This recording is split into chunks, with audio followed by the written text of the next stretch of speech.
Welcome to Deluxe. We take a look at timeless classics, the world's most luxurious brands and beautiful people who stand the test of time. From Cartier diamonds to Audrey Hepburn, from James Bond to fast and classy cars, we explore ageless elegance. The Prince of Wales once famously called French jewellery house Cartier jewellers to kings, king of jewellers. And there is no better symbol of timeless luxury than a diamond by Cartier.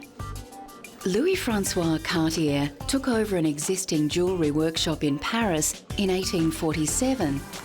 But it was his gifted grandsons Louis, Pierre and Jacques who established the worldwide brand of Cartier. Innovations with various styles including Art Deco, Garland and Tutti Frutti has made Cartier's influence on the development of 20th century jewellery unparalleled. Louis Cartier is best known for his timepieces. He designed the first wristwatch to assist an aviator friend. And an example of his famous mystery clocks was recently on display in Moscow. Cartier can claim all the most important innovations and achievements which belong to the jewellery art of the 20th century. Many of the watches, tiaras and necklaces on display are from private collections. Among the treasures are crocodile and snake necklaces, specially ordered by the Mexican actress Maria Felix. She came to the 13 Rue de la Paix boutique with a box, and in there were two living small crocodiles. And she asked for the director of the boutique, and she said, "Okay, this is what I want in jewelry very quickly. Could you please make those two crocodiles for me as a necklace?" The centrepiece of the exhibition can be seen here more closely in a jewellery store in Paris. We are presenting today this necklace created by Cartier in 1926 that we created for the Maharaja of Patiala. That is an exceptional necklace since it is a parure for men, very imposing and sizable. It is probably one of the biggest jewellery necklaces that has ever been made.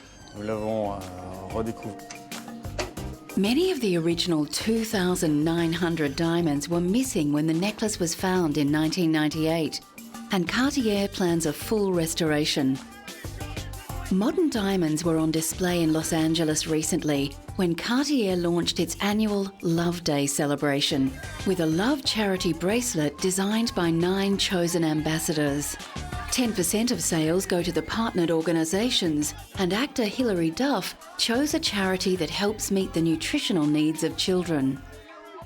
My bracelet is a deep plum color, and my charity is called Blessings in a Backpack. And it's nice to be involved. Once the wartime rationing was lifted from Europe after the ravages of the Second World War, fashion houses bloomed into an age of elegance and opulence.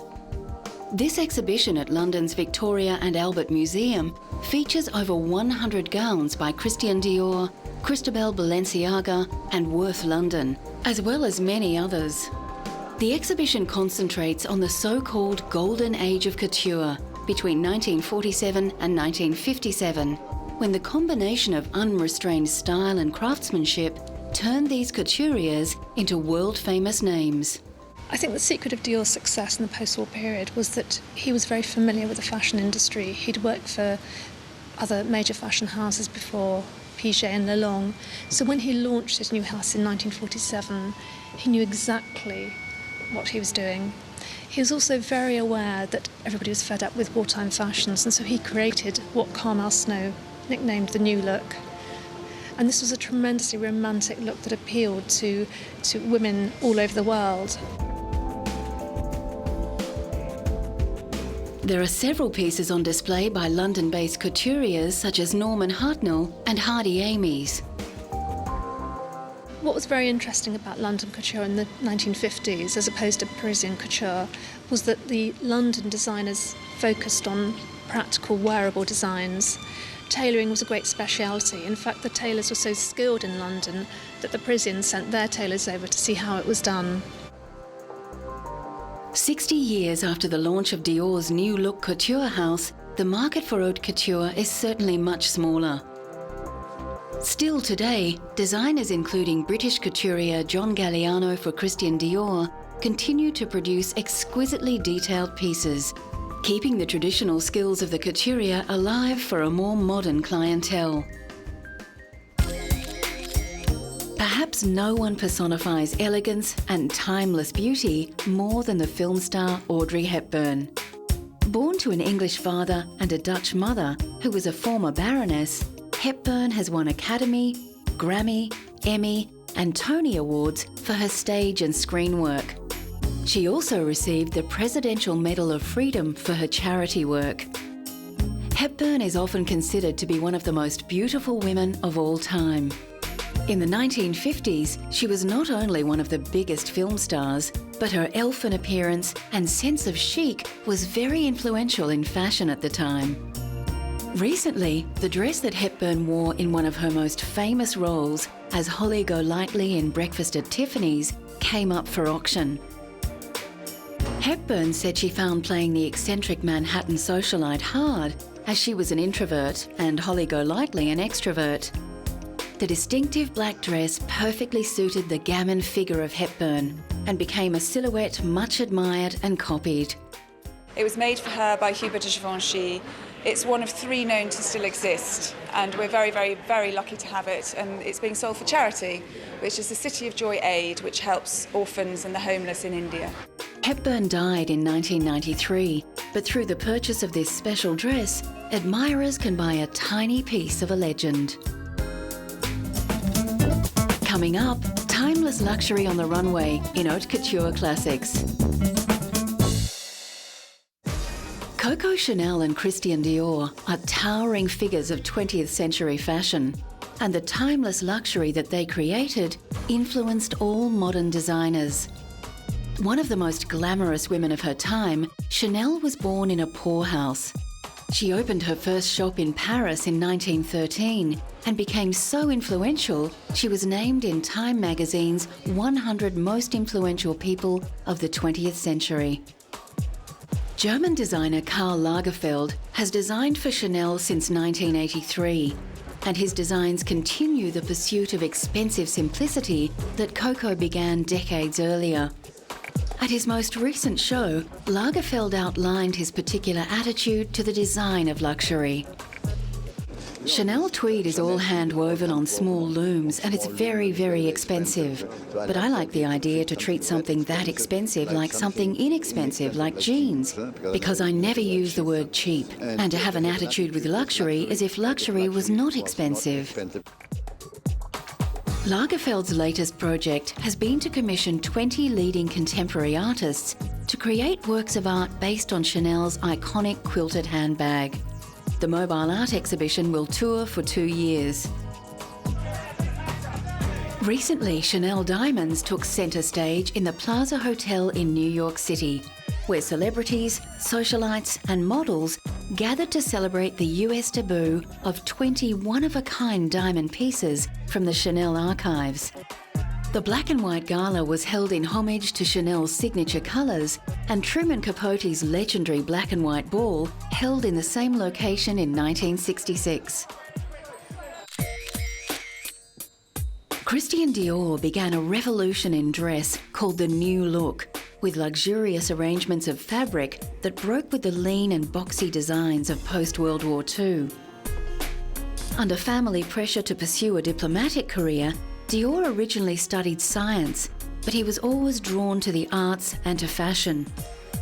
As a student, he sold sketches on the streets of Paris to raise money. The timeless qualities of his beautiful designs were recently celebrated in an exhibition at Berlin's Culture Forum. 180 exhibits showcased the life work of Dior, who died tragically at age 52. Included in the exhibit was the famous black swan dress which German diva Marlene Dietrich once wore. Christian Dior was one of the early fashion designers who understood how to implement the total look, fashion as a whole. This means that he not only incorporated clothes into his haute couture for his collection, he also designed accessories and intensively dealt with fashion jewellery. John Galliano is the current head of design at Christian Dior. Born in Gibraltar and raised in London, Galliano has been at the Paris fashion house since 1996, and his theatricality and love of seduction has been famously successful for Dior. Here, his haute couture Paris show is faultless in its invocation of beauty, luxury and elegance. The reason why Christian Dior has so much success with Galliano after 10 years is because Galliano brings to the House of Dior his creativity, his modernity, and he respects the heritage of Mr. Dior.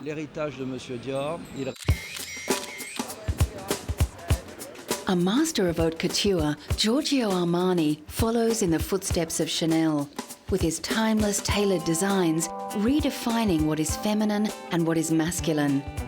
Italian-born Armani began as a designer in well-known fashion house Nino Cerruti Jimenez, before beginning his own label in 1974. In 1975, he introduced women's wear, and his simple, clean lines became instant classics, making him the richest and most successful Italian designer ever. Very, very elegant. His style doesn't shriek, it whispers. And I think when people are wearing his clothes, the clothes don't wear them. They feel very elegant, they always feel perfectly dressed for any occasion, and I think they feel comfortable. At a retrospective in the Royal Academy of Arts in London, the timeless quality of Armani's designs is more than apparent. If you bought sort of a navy or a beige or a black Armani trouser suit, you'd probably still be wearing it in 10 or 15 years. I mean, you may change the t-shirt or whatever you put underneath it, but essentially the trouser suit or the skirt suit would really last almost a lifetime. In 2003, Armani was honoured in Beverly Hills with the inaugural Rodeo Drive Walk of Style Award, a fitting tribute to a man who has shaped public taste. A who's who of Hollywood celebrities walked the red carpet to celebrate a man who has changed the way the world dresses. Well, I think he's sort of been the arbiter of taste for the last at least 25 years. He's managed to transform a lot of women who didn't know what the hell to wear into a lot of women who look great. Sophia Loren, who is rarely seen in public, made an exception for Armani, who is a close friend. Giorgio Armani is unique. After his huge success with the film American Gigolo, where he dressed the sex symbol Richard Gere, Armani became the preferred courtier for a long list of Hollywood stars. These include Jodie Foster, Michelle Pfeiffer, Julia Roberts, Robert De Niro, George Clooney, and Samuel L. Jackson, who remembers his first Armani purchase. I actually bought a sweater, and it was one of those feelings of success for me, you know, because I've been going by the store and kind of looking at stuff, and one day I finally was able to just walk in there and buy this sweater that I'd coveted for a while. And, you know, it was a feeling of having made it, you know, that I didn't feel bad about buying it, and I was overjoyed that I could afford it. And once I got home and put it on, you know, it was kind of like dancing around in the mirror, looking at myself in it and feeling, yes, I own Armani. Recently, Armani brought his uber chic to Japan, where he opened a high-rise flagship store in Tokyo. Armani's understated elegance and palette of blacks and beiges is expected to fit extremely well with typically restrained Japanese taste. The Hollywood stars that I think look cool usually are wearing Armani. So for me, it's a way to boost my self-image. Coming up, the man and the cars that exemplifies timeless luxury.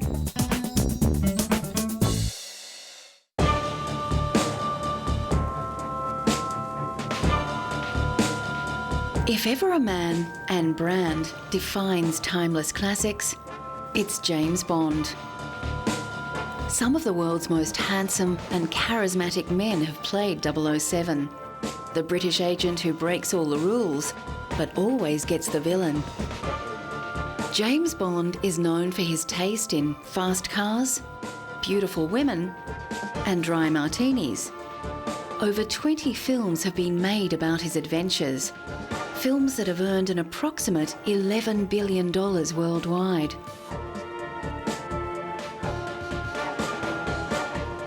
Recently, Sean Connery, considered by many to be the definitive Bond, received the 34th American Film Institute Life Achievement Award in honour of his acting work. Connery starred in 7 Bond films, but originally Ian Fleming, the creator of the James Bond series, was unwilling to cast Connery, considering him too unrefined. A female friend of Fleming's begged to differ, persuading him that Connery had that something special, and the rest is history. Fellow actors and stars lined up to pay tribute to the actor who defined Bond cool. He's my father, my mentor, my inspiration. Great man, wonderful occasion. I'm delighted to be here to honor him. And Sean Connery was filming in Vegas and he came to see my show. So he knocked the dressing room door and this bodyguard that I had, he looked up and he says, "Yes, Mr. Connery, what can I do for you?" You know what I mean? Like, but you know. So Sean went and lifted him up, my bodyguard, and just placed him over to the right, to the left, his left-hand side, and just walked in. The current James Bond is the British actor Daniel Craig. Craig is the 6th actor to play Bond, after Connery, George Lazenby, Roger Moore, Timothy Dalton, and most recently, Pierce Brosnan. Craig breaks the mould for James Bond because he's the first blonde, but his masculine charisma more than qualifies him for the part. Craig's first Bond film, Casino Royale, returns to the very first Ian Fleming book, which details how the secret agent became the ruthless James Bond. I can tell you about this movie, and I'm not going to compare it to any other Bond movie, but this is a new departure, and there is a lot of new things, but a lot of the Bond themes that are still in this. It has to be, because we're making a James Bond movie. But wait and see. Many men and women fantasise about a life filled with luxury and adventure, and an exhibition of 007 memorabilia assembled at London's Science Museum offers the public a chance to make that wish come just a little bit true. All the accoutrements of the Bond world are on display, including props, images, storyboards, costumes, and the famous Bond car, the Aston Martin Vanquish. It's your chance to become a secret agent for the day. You're given a swipe card, a little credit card thing, and you go around the exhibition finding out as much as you can about James Bond, the films, the phenomena.